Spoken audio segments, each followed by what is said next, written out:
Seluruh rekan-rekan jurnalis yang masih tersisa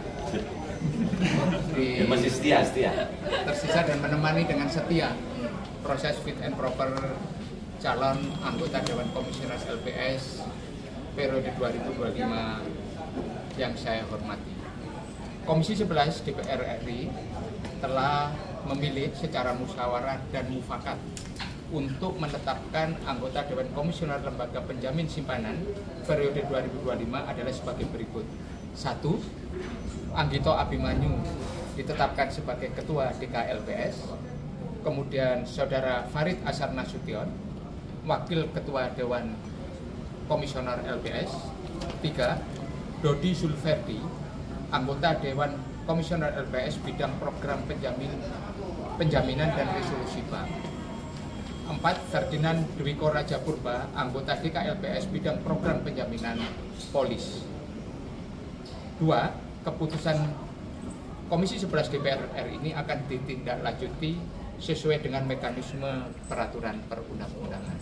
Sehingga apa yang menjadi tugas yang dimandatkan oleh pimpinan DPR kepada Komisi 11 untuk menyelesaikan proses fit and proper terhadap anggota Dewan Komisioner LPS telah dijalankan. Dan tadi suasananya terbuka, masyarakat sudah tahu semua bahwa telah dijalankan semuanya fit and proper, prosedur pengambilan keputusannya juga musyawarah mufakat, dan ini mudah-mudahan menjadi berkah bahwa Republik ini semua penugasan di LPS dijalankan dengan baik oleh Komisi 11 sesuai mandat yang diberikan. Ya, saya tidak bisa cerita satu persatu, tapi pengambilan musyawarah mufakat telah dilakukan. Kalau Pak Anggito, Pak, pertimbangannya kan baru 3 hari katanya ya Pak ikut. Tadi katanya disebutkan 3 hari. Baru daftar cuma kemarin Pak. Padahal panselnya kan sebenarnya udah dari kemarin Pak. Kalau urusan seperti itu wilayah kewenangannya adalah di panitia seleksinya.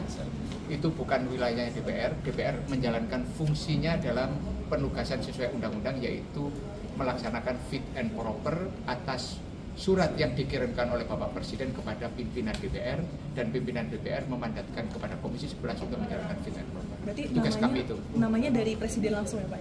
Suratnya dari Bapak Presiden. Mekanisme aja. Pak, DPR berarti memandang dengan paparannya tadi Pak Anggito ya Pak ya, dia mumpuni lah Pak untuk melaksanakan posisi Ketua LPS dan juga perluasan mandat ya Pak ya ke depannya nanti dengan ada UU PPSK. Pak Anggito kan kita semua tahu reputasinya seperti apa, jadi menurut saya itu dalam kapasitas yang memadai. Pokoknya saya ikuti proses. Kamera Pak. Tapi itu memang Pak Purbaya saja Pak ya, yang istilahnya berbicara dengan Bapak itu menugaskan untuk saya ikut proses seleksi. Cuman kan karena Pak Purbaya jadi menteri, maka Presiden menugaskan kepada pansel untuk melakukan seleksi terhadap tambahan untuk pengganti. Itu pertimbangannya apa ya? Saya tidak tahu. Pokoknya itu ada perpresnya nomor berapa saya lupa. Dan saya mengikuti proses seleksi. Itu berarti 3 hari Pak yang tadi Bapak bilang proses seleksi. Kalau nggak salah tadi Bapak bilang itu waktunya hanya 3 hari, saya mengikuti itu semua, itu 3 hari. Mulai dari pengisian form, dan kesehatan, kemudian mengisi ada kayak fakta gitu, kayak getre ya kan, getre dan semuanya dilakukan. Terus kemarin sempat diundang sama Pak Menteri sebagai ketua pansel. Mungkin tadi seperti tadi di dalam Pak, mungkin bisa dipertegas lagi kenapa Bapak memutuskan untuk mengikuti fit and proper test ini untuk jadi Dewan Komisioner LPS ketika sudah. Ini kan ada dua, saya motivasi pribadi dan juga karena memang penugasan. Dua-duanya saya lakukan. Pak, tadi saya pengen tanya juga, tadi kan Pak Purbaya bilang ada pesannya itu kalau misalkan Bapak nih mau nyari orang yang cocok gitu untuk mengelola ekonomi dan juga keuangan negara. Nah, berarti apakah dalam tanda itu berarti Pak Purbaya memang merasa cocok sama Pak Anggito, apalagi juga kan sudah berpartner gitu juga. Ya, silakan tanyakan sama Pak Purbaya. Tapi kalau misalnya Bapak sendiri, kalau misalkan nantinya akan fix jadi ketua DKLPS, berarti apakah akan koordinasinya lebih baik gitu sama Pak Purbaya? Ya harus dong, harus. Pak, yang menjadi PR LPS selama ini apa sih Pak yang Bapak lihat Pak? LPS selama ini kan melindungi deposan ya, ataupun tabungan dari nasabah, dan itu sudah dilakukan. Nah, selama 5 tahun ini tidak ada bank dalam resolusi ya. Berarti kan kondisi stabilitas perbankan cukup baik, sangat baik ya. Ada beberapa yang PPR kecil ya yang harus dilakukan resolusi. Tetapi kan lembaga ini harus terus mengimprove ya,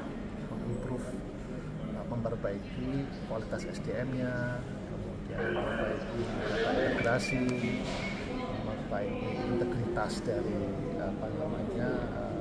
kebijakan, harus melakukan latihan protokol krisis gitu ya. Itu yang harus dilakukan, diimprove terus, sehingga nanti kalau misalnya ada hal-hal yang harus ditangani, mereka sudah cukup siap dan tidak menimbulkan kegaduhan. Juga lah. Kan 2 miliar. Nah, kalaupun dijamin hanya 2 miliar dong. Iya. Pak, menurut Bapak seperti apa sih Pak harusnya penempatan bank itu apakah sudah benar ya Pak? Penempatan likuiditas yang 200 triliun itu apakah udah benar ya Pak? Apa sih yang harus di? Iya.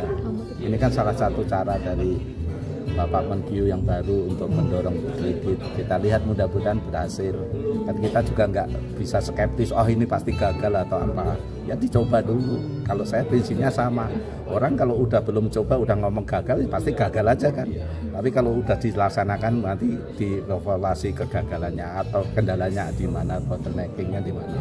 Gitu. Kalau saya sih prinsipnya sejiwa lah model pemahaman. Kalau udah belum udah orang nggak nyoba, ya nggak udah 100% gagal kan. Kalau dicoba 50-50 lah let's say, atau apa nanti. Tapi kira-kira apa ya Pak yang perlu diperhatikan untuk menghindari risiko-risiko kegagalan? Ya tadi betulnya kayak perbankan ya juga harus, tadi saya sampaikan, harus melembar kreditnya dengan asas-asas pemberian kredit yang sehat juga. Jangan ini juga, jangan ngawur, jangan itu. Jadi intinya ya harus memperhatikan, ya bankir udah lebih pintar dari saya lah untuk melihat pemberian kredit yang itu. Mereka udah pengalaman puluhan tahun, 20 tahun lebih, pasti punya cara itu. Tapi kan demandnya belum ada. Untuk itu jangan nanya ke sana lah. Harapannya aja deh. Ya harapannya, iya, Pak. ya tentu saja harapannya penggantian pimpinan, transisi ini berjalan bagus, smooth. Intinya kepemimpinan yang baru semoga semakin bisa meningkatkan kinerja LPS sebagai lembaga yang berperan dalam menjamin simpanan nasabah, dan juga nanti di 2028 kan harus menjamin polis asuransi. Jadi persiapannya segera dilaksanakan sehingga tadi pada saatnya siap untuk melaksanakan penjaminan polis asuransi. Iya. Bikin media baru Pak. Iya. Saya belum ada rencana, tapi memang ada tawaran, tapi ntar deh mau istirahat dulu. Pak, kira-kira PR apa sih Pak, PR yang LPS harus diwujudkan gitu Pak? Iya, yang utama tentu saja betulnya LPS ini kan kalau resolusi kan intinya ada kemampuan untuk menjual ya. Kalau likuidasi kan menjual aset, menjual agunan. Kemudian kalau PNE kan menjual good asetnya kepada bank lain, mengalihkan, itu kan menjual juga. Nanti kalau terpaksa PMS kayak Century kemarin ya ujung-ujungnya menjual bank. Jadi memang kemampuan menjual itu yang harus semakin ditingkatkan, karena intinya ya resolusi itu menjual apapun itu. Itu yang teman-teman ini kita tekankan ke sana.